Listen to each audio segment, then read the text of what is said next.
Atenção! Começa agora uma teleaula de Física do ensino médio. Você vai assistir a teleaula de número 48. Bons estudos!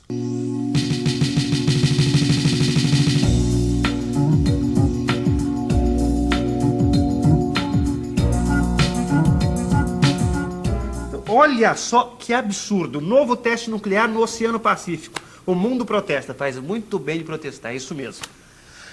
O uso da energia nuclear sempre causou muita discussão. Agora, uma coisa é indiscutível. A capacidade que o núcleo atômico tem de gerar energia é realmente incrível. E para saber como isso é possível, só mesmo prestando muita atenção nesta teleaula de hoje, que vai ser muito mais do que interessante. Você vai conhecer um pouco mais sobre a estrutura do núcleo do átomo e sobre radioatividade. Vai descobrir que a energia nuclear tem várias aplicações. E ainda vai conhecer os quarks, partículas que hoje são consideradas os menores componentes de toda a matéria do universo. Se segura aí, que hoje nós vamos fundo nessa história de átomo.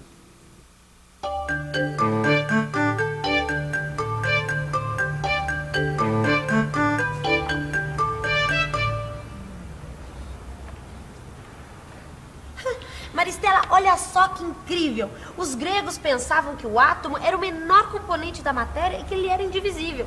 Mais tarde, fazendo experiências, os cientistas descobriram que o átomo é formado pelo núcleo e pelos elétrons. E agora, no começo do século, é que os cientistas verificaram que o núcleo, esse núcleo, é formado por partes ainda menores. Você está entrando num dos capítulos mais interessantes da física, que é a física nuclear, que estuda o núcleo do átomo. Em que parte você está? Eu tô aqui no pedaço que fala da descoberta do nêutron. Essa descoberta foi super importante no campo da física nuclear. Foi em 1932 e nessa época os cientistas já sabiam que no núcleo do átomo existiam cargas positivas, chamadas de prótons. E sabiam também que existiam elementos que emitiam radiação. Existem vários tipos de radiação. No final do século passado, a radiação mais conhecida era formada por partículas alfa. Essas partículas ajudaram a estudar a estrutura do átomo e ajudaram também o pesquisador inglês James Chadwick a comprovar a existência dos nêutrons. No seu laboratório, ele bombardeou com partículas alfa um material chamado berílio e percebeu que este material emitia uma radiação que era capaz de atravessar camadas muito grossas da matéria. E essa radiação era composta por partículas sem carga elétrica, por isso mesmo neutras. Daí vem o nome nêutrons. Graças às experiências de Chadwick, o mundo descobriu que o núcleo do átomo é formado por prótons e nêutrons. Mas aí vem uma dúvida. Olha só, os prótons têm carga elétrica positiva. E eu sei que cargas elétricas de mesmo sinal se repelem. E, portanto, um próton repele o outro. Além disso, como os nêutrons não têm carga, eles não interagem eletricamente nem com os prótons, nem entre si. E aí é que está a minha dúvida. Como é que estas partículas permanecem unidas formando o núcleo do átomo? Sabemos que não é a força elétrica que mantém o núcleo unido, porque essa força, na verdade, tende a afastar um próton do outro. E, além disso, não existe entre os nêutrons. Conhecemos também uma outra força, a força gravitacional, que na verdade é muito mais fraca que a força elétrica. Deve existir então uma outra força que apareça entre os nêutrons e os prótons. Força nuclear. Para explicar a existência do núcleo, os cientistas imaginaram que existe um outro tipo de força que age somente entre os prótons e nêutrons, a força nuclear. Isto permitiu explicar por que os prótons e nêutrons permanecem unidos. Pois é, mas nem sempre o núcleo permanece unido. O núcleo de alguns elementos químicos se desintegra e emite partículas. Este processo é chamado de desintegração radioativa, ou também radioatividade. Muito bem. E você saberia me dizer mais sobre isso? Sei sim. No núcleo ocorrem reações nucleares. Nessas reações podem ser produzidos elétrons que compõem um tipo de radiação chamada beta-.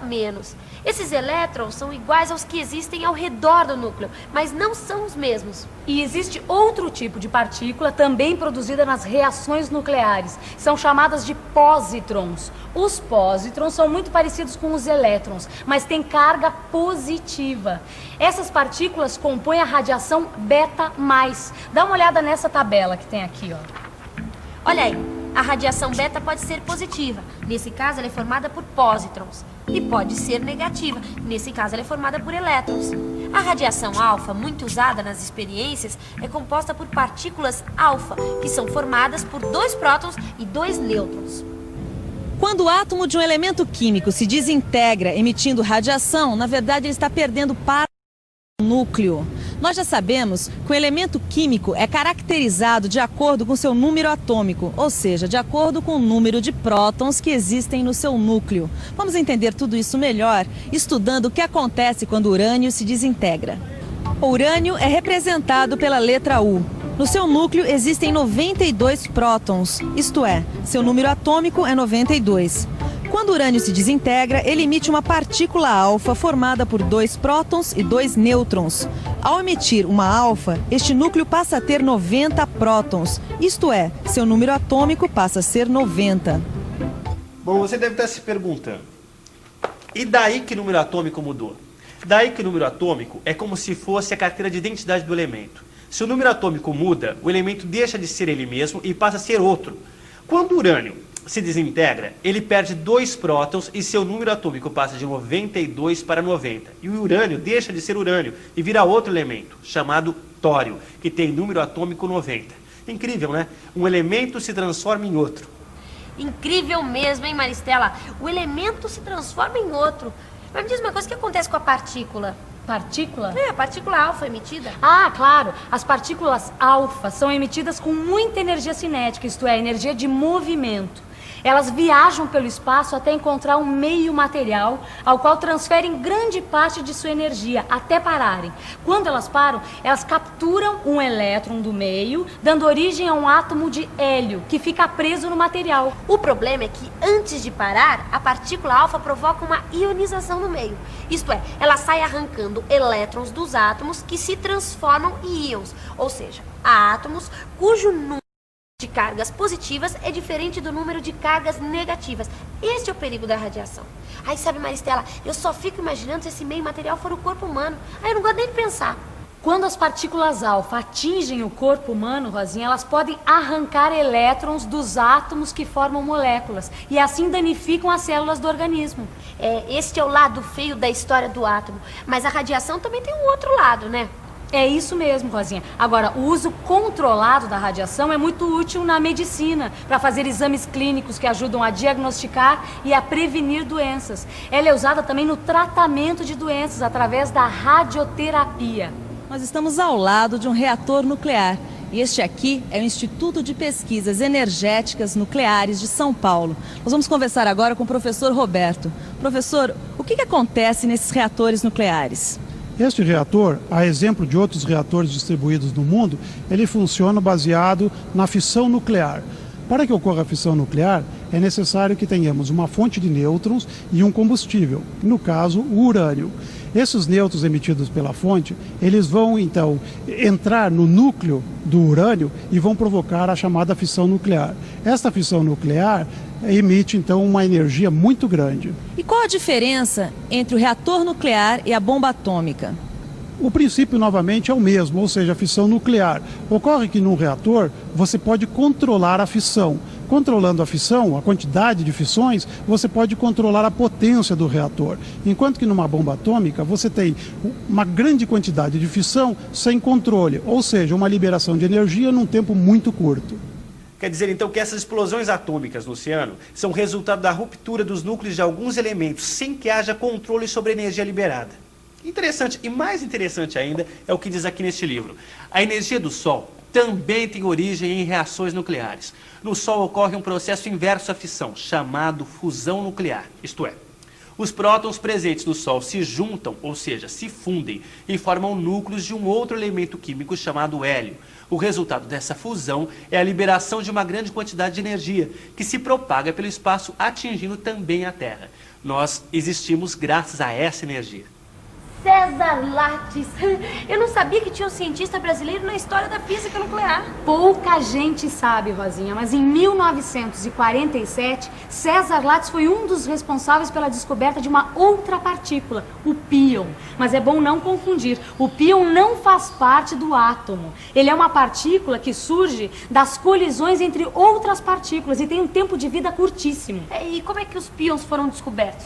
Foi assim, ó. Bom, como você sabe, a Terra é constantemente bombardeada pela energia solar. Bem, além dela, a Terra é atingida por raios cósmicos, que vêm do espaço interestelar. Bom, esses raios, são formados principalmente por prótons. Nossa, raios cósmicos, espaço interestelar, parece filme de ficção científica. Parece ficção, mas não é. É realidade mesmo. Olha só, esses prótons chegam à Terra com muita energia e ao colidir com átomos dos gases que compõem a atmosfera, ocorrem reações nucleares que dão origem a várias outras partículas. Uma dessas partículas é o píon, que foi descoberto pela equipe do César Lattes, fazendo experiências no alto das montanhas. Eu já sei que os píons se desintegram em frações de segundo, mas o que acontece depois? É verdade, Rosinha. Os píons se desintegram, dando origem a outras partículas. E uma dessas partículas é o muon, que chega na superfície da Terra. Existe uma porção de muons passando por aqui neste momento. Este equipamento é chamado de telescópio de muons e foi construído para detectar essas partículas. Ele detecta os muons que passam pelo seu interior. Assim nós podemos saber que um muon passou por aqui e saber de onde ele veio. Elétrons, pósitrons, nêutrons, prótons e píons. Todas partículas subatômicas, ou seja, que o átomo.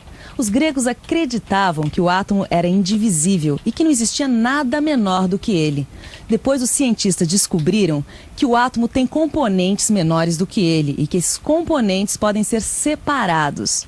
Atualmente, eles descobriram que parece a menor porção da matéria, as partículas elementares. Vamos conversar agora com o professor Escobar, do Instituto de Física da Universidade de São Paulo. Professor, o que são essas partículas? As partículas elementares são os menores constituintes da matéria que nós conhecemos hoje. O elétron, por exemplo, é uma partícula elementar, mas existem outras. Certo, o elétron é uma partícula elementar, mas os nêutrons, prótons e píons? Nêutrons, prótons e píons não são hoje tidas como partículas elementares, mas sim constituídas por partículas mais elementares, que são os quarks. Quark up, quark down, por exemplo. Eu fico imaginando como que os cientistas fizeram para descobrir essas partículas elementares. Eles precisaram de muitos equipamentos para realizar medidas muito precisas e de aceleradores de partículas. Aceleradores de partículas? Os aceleradores de partículas, Rosinha, são equipamentos muito sofisticados, construídos com o objetivo de acelerar partículas como os prótons e os elétrons. Quando essas partículas estão em altíssima velocidade e, portanto, têm muita energia, elas colidem com um alvo ou com outras partículas. Dessas colisões surgem outras partículas. Estudando os resultados dessas colisões, os cientistas descobriram novas partículas, como os quarks. Opa, eu estou lendo aqui que o próton é formado por 2 quarks up e um quark down. Já o nêutron tem 2 quarks down e um quark up. Eu só me surpreendo com o átomo. Puxa vida, mas quanta coisa, eu estou até meio confuso. Mas espera aí, vamos colocar as ideias no lugar.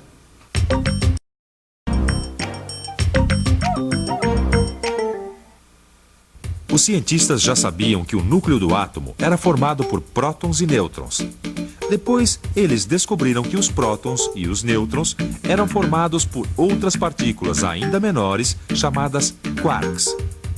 E existem 2 tipos de quark que compõem a matéria: o quark up e o quark down. O próton é formado por 2 quarks up e 1 quark down. O nêutron é formado por 2 quarks down e 1 up. Agora ficou claro. E para ficar mais claro, não esqueça, depois da teleaula, livro. Só que antes vamos para a revisão. E atenção, se liga aí que é hora da revisão. Na teleaula de hoje, você aprendeu que o núcleo do átomo é formado por prótons e nêutrons. E que esses prótons e nêutrons são formados por partículas ainda menores chamadas de partículas elementares, como os quarks. Essas partículas são as menores porções de matéria que se conhece. Você aprendeu sobre radiação e viu que ela pode provocar muitos danos ao organismo, mas que também, quando controlada, pode ser usada em nosso benefício. Finalmente, você conheceu dois processos que ocorrem com os núcleos dos átomos, a fissão e a fusão nuclear. E viu que a energia nuclear pode ser usada de várias formas.